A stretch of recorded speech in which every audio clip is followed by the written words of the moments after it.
안녕하세요. 억울한 사람이 없는 정의로운 세상을 위한 허명한 TV의 허명한입니다. 추미애 법무부 장관이 몇 가지 유명한 의록을 남겼지요. 대표적인 것이 국회 법사위에서 국민의힘 의원이 질의를 하니까 소설 쓰시네 라고 비아냥거리다가 아마 그때부터 국민 밉상이 본격적으로 되었던 것 같습니다. 그리고 또 대표적으로 기억나는 것이 윤석열 검찰총장에게 검사 인사안에 대해서 의견을 갖고 오시오 라고 했는데 워낙 시간이 촉박해서 못 갔죠. 그러니까 감히 장관의 명을 어겼다 라고 해서 상당히 그 권위주의적인 이런 냄새를 풍기는 말로 국민들에게 또 기억을 남겼습니다. 그러고는 내가 검찰총장 당신의 상관이야 라고 이야기를 하면서 급기야 검찰총장을 징계위원회에 회부시키면서 징계위원회 날짜 열리는 것까지도 못 기다리면서 바로 그날 직무배제시켜 버렸죠. 그러면서 봐, 내가 당신 상관 맞지? 라는 속 좁음도 보였습니다. 최근 윤석열 검찰총장 징계미수 사건을 보면서 더불어민주당과 이들을 지지하는 대깨문의 논리를 보면은 참으로 단순 무식하다는 걸 느낍니다. 단순 무식하니까 용감하지요. 용감하니까 그만큼 더욱더 선동적입니다.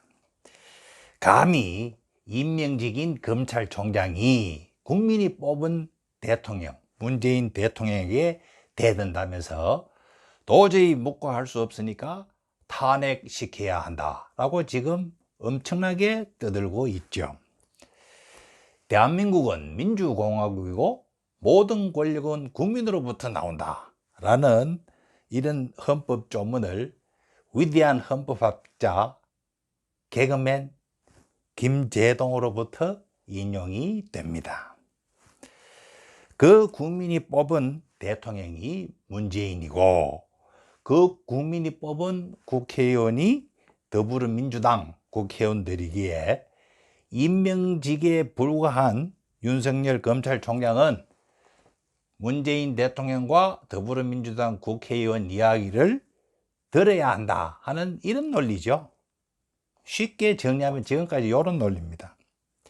거기다가 추미애 장관은 특히 국회의원도 하고 있고 또 집권 여당의 당대표까지 하신 분인데 감히 박근혜 정권 때 물 먹고 내팽개져 있던 자를 검찰총장에 임명시켜 주었는데 언여도 모르고 말을 듣지 않는다 하는 이런 괘씸죄까지 깔려 있는 것이죠. 어떻습니까? 이렇게 그럴듯하게 들리죠. 하지만 무식한 논리입니다. 이런 단순 무식한 논리로 나라의 방향키를 잡고 있는 사람이나 또 대가리가 깨져도 문재인이라면서 이런 사람들을 추종하는 사람들은 부끄러움을 모르는 것 같습니다. 소위 선거 만능주의의 소화병적인 집착에 불과한 것임을 모른다는 것이죠. 선출된 권력이니 거기다가 180석이라는 압도적 다수이니 우리는 탄핵이든 뭐든 우리가 원하는 것은 뭐든지 할 수 있다 라고 연일 떠들어대는 김두관 의원이나 더불어민주당 높으신 나리들은 오히려 자신들이 사실은 나라 일을 맡아서 처리할 기본 소양이 되고 있지 않다, 기본 소양도 갖추고 있지 않다 하는 것을 스스로 폭로하고 있다는 걸 모르는 것이죠. 선거에 이기면 장땡입니까? 자, 제가 한번 물어보겠습니다. 그러면은 선거에서 표를 제일 많이 받아 당선된 당신 지역의 국회의원들한테 그 국회의원이 의사를 해도 됩니까? 그런 의사들한테 가서 수술을 받을 용의가 있습니까? 선거에서 표를 제일 많이 받아 당선된 당신 지역의 국회의원들이 공인중개사 사무를 봐도 됩니까? 당신은 집을 사고 팔 때 그 사람에게 가지고 수수료 주면서 그 거래를 할 용의가 있습니까? 선거에서 표를 제일 많이 받아 당선된 당신 지역의 국회의원들이 대학 교수를 해도 됩니까? 그러면 당신은 그런 사람에게 가서 토목학이니 건축학이니 보건학이니 행정학이니 이런 과목들 수업들을 용이 있습니까? 선거에서 표를 제일 많이 받아 당선된 당신 지역의 국회의원이 판사를 해도 되겠습니까? 그럼 당신은 그 사람에게 가서 재판을 받아 감옥소에 가고 아니면은 이혼소송 결정에 따라서 재산 분배도 하겠습니까? 선거에서 표를 제일 많이 받아 당선된 당신 지역 국회의원이 비행기를 몰아도 됩니까? 당신은 그런 비행기를 탈 생각이 있습니까? 아무리 선거에서 표를 많이 받았다 하더라도 세상에는 각각 돌아가는 원리 원칙이 있고 그것은 바로 우리 인류의 지혜가 쌓인 것입니다. 그러한 인류의 지혜가 쌓여가지고 그것이 법률이 되고 제도가 되고 또 관습이 되고 이렇게 해서 우리들의 일상생활을 안정되게 운영되도록 하고 있는 것이죠. 그러니 선거에서 표를 제일 많이 받아 당선된 당신 지역의 국회의원이라 하더라도 면사무소에서 근무하는 구급 공무원을 마음대로 목을 자르거나 아니면은 징계를 주거나 인사이동을 시킬 수 없게 되어 있는 것이죠. 모든 공직은 그에 상응하는 자격 요건을 요구합니다. 그리고 누구든지 그런 요건을 갖춘 사람이라면 그 직무를 수행할 수 있게 합니다. 그리고 법에 정한 사유가 아니면은 그 자리에서 그 사람을 배제할 수 없게 한 것이 민주공화국의 국정 운영 시스템이죠. 그런데 대통령 선거에서 표를 많이 받아 권력을 잡았다고 판사도 무시하고 검사도 무시하고 또 내 영을 따르지 않는다고 징계도 내 마음대로 할 수 있는 줄로 착각하는 사람들이 그런 작자들이 이 문재인 정권에서 일을 하고 있다 이런 이야기죠. 이런 사고 자태가 바로 전형적인 프롤레타리아 공산주의 사고방식입니다. 공산주의 하니까 또 이상하게 들릴지 모르겠지만 생각해 보십시오.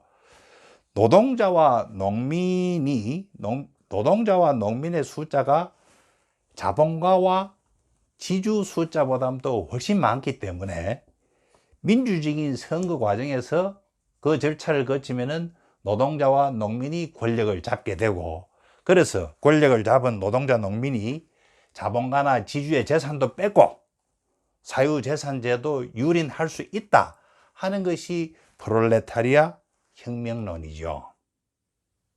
역사적인 이야기입니다. 그냥 사고가 아직도 그 수준에 맴돌고 있으니까 돌멩이나 화염병 던지는 민주화 운동 했다고 각종 시험에 가산점 주고 거기에다가 자자손손 특별 배려해 주는 제도를 착착 지금 도입하고 있죠. 검찰 개혁을 내걸고 당신들의 궤변으로 당신들의 무식함과 음흉함을 물타기 하지 말기 바랍니다. 이미 그 속내는 다 드러났습니다.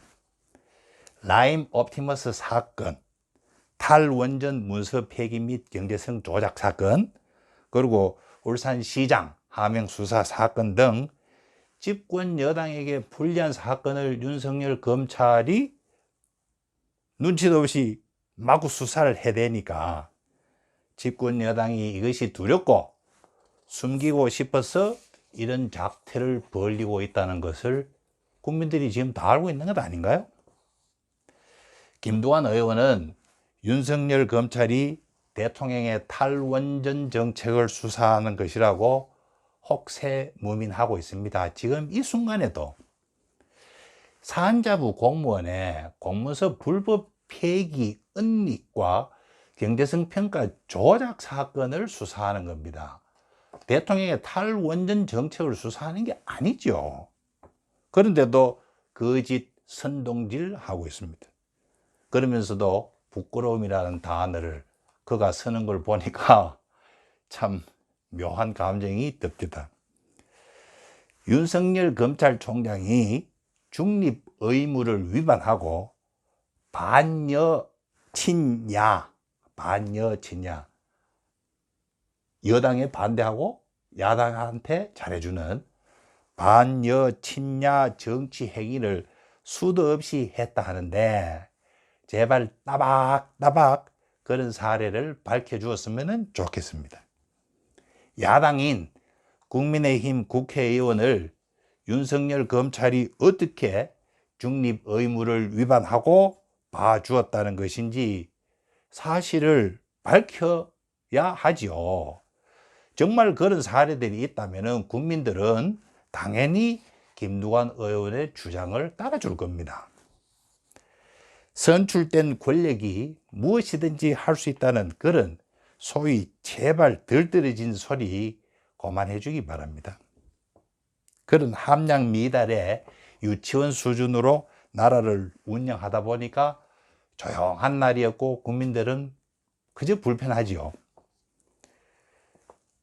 윤석열 잡는데 신경을 온통 쓰다가 교정행정주무장관인 추미애 법무부 장관은 서울구치소에서 코로나로 사망하는 사망자까지 발생케 했습니다. 부동산 부자 잡겠다고 괜히 나대다가 전셋값 폭등시키고 세금은 다락같이 올려서 현금 없는 사람들 앞날이 캄캄하게 만들었죠. 계엄령 뺨치는 코로나 2.5 단계로 한 번도 겪어보지 못한 삶을 살게 하고 있습니다. 참으로 미숙하고 무능한 정권입니다. 적폐보다도 더 못한 정권이라고 말씀드려야 할 것 같습니다. 오늘은 여기까지 하겠습니다.